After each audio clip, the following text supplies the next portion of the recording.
नमस्कार, हिंदी आचार्य चैनल पर आपका स्वागत है बच्चों। बच्चों, भगवान श्री कृष्ण की भक्तिन मीराबाई जी के बारे में कौन नहीं जानता। लेकिन आज इस वीडियो में हम भक्ति काल की एक और कृष्ण भक्त कवित्री ताज बेगम के बारे में पढ़ेंगे। तो यह वीडियो है ताज बेगम के बारे में। तो बच्चों, यह एक मुगल कालीन कवित्री हैं और ताज बेगम जो थी वो औरंगजेब की भतीजी थी और ये भगवान कृष्ण की भक्ति करती थी और भगवान कृष्ण को दिलजानी कहती हैं और स्वयं को कहती हैं कि मैं तुर्कानी हूँ लेकिन हिंदुआनी बनकर रहूंगी। तो आइए इनके कुछ पद हैं जिनके हम हिंदी में अर्थ समझेंगे। तो चलो बच्चों शुरू करें। तो बच्चों, ताज कहती हैं, दिल जानी मेरे दिल की कहानी तुम।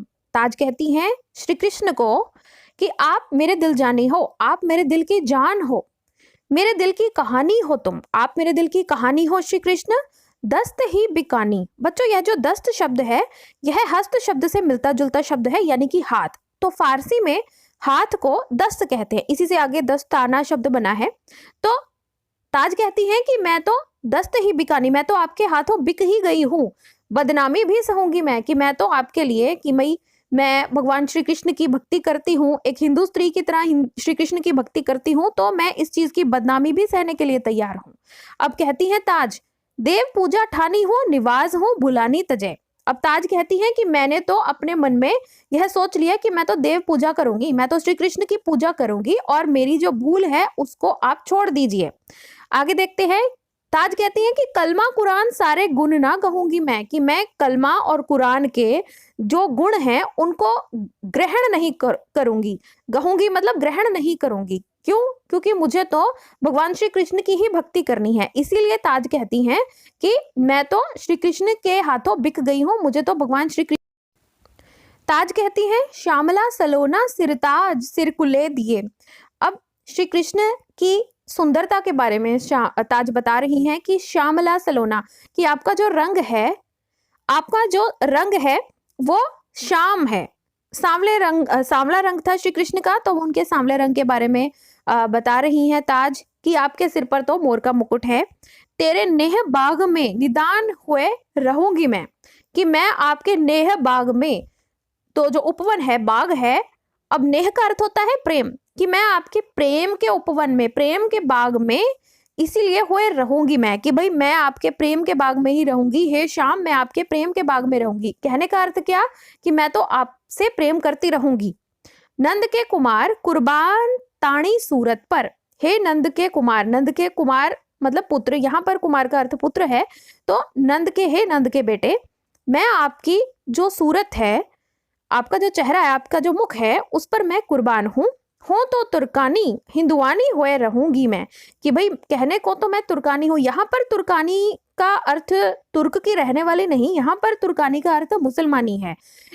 लेकिन अब वो कहते हैं कि मैं मुसलमान हूँ लेकिन मैं हिंदुआनी की तरह, एक हिंदू स्त्री की तरह रहूंगी, एक हिंदू स्त्री जो कि श्री कृष्ण की पूजा करती है, जो श्री कृष्ण की भक्ति करती है।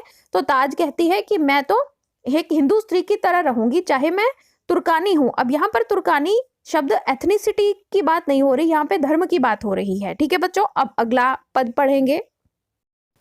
ताज कहती हैं कालिंदी के तीर नीर निकिट कदम्ब कुंज। ताज कहती हैं कि कालिंदी यमुना जी का एक नाम है, कालिंदी। तो कालिंदी के तीर मतलब उनके किनारे पर, यानी कि यमुना नदी के किनारे पर, नीर निकट यानी कि जल के पास, कदम्ब कुंज, कदम्ब यानी कि कदम के जो वृक्ष हैं उनके कुंज यानी कि लताएं। तो यानी कि यमुना नदी के किनारे पर जल के करीब जो कदम के वृक्ष की जो लताएं हैं, इस जगह पर मन में इच्छा हुई, मन कछु इच्छा की नी सेज सरोजन की। अब श्री कृष्ण ताज कहते हैं कि श्री कृष्ण ने मन में इच्छा की नी सेज सरोजन की, यहाँ पर एक सेज सजाई जाए। तो फिर अंतर के यामी कामी कमल के दल लेके, अब भगवान श्री कृष्ण को ताज कहती हैं कि वे अंतर के यामी हैं, यानी कि दूसरों के मन की जानने वाले हैं श्री कृष्ण तो, और कामी हैं, और कमल के दल लेके, यानी कि कमल के फूल को पकड़कर, कमल के फूल को लेकर रची सेज तहाँ शोभा कहा कहो तिनकी, यानी कि उन्होंने सेज सजा ली कालिंदी के तट पर, यानी कि यमुना नदी के किनारे पर उन्होंने मन में इच्छा की कि यहाँ पर सेज सजाई जाए, और फिर उन्होंने कमल के फूलों को लेकर वहां पर सेज इस तरह की सजाई कि उसकी खूबसूरती का बखान कौन कर सकता है। इस पद में आगे ताज कहती हैं, तिहि समय ताज प्रभु दंपत्ति मिले की छवि।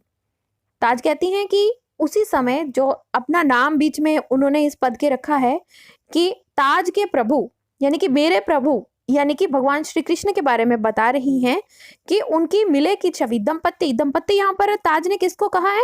राधा रानी जी और श्री कृष्ण जी, इनके जोड़े को कहा है दंपत्ति, कि ये जो ताज के जो प्रभु हैं, उनकी जो दंपत्ति है राधा जी और कृष्ण जी, उनके मिलने की जो छवि है।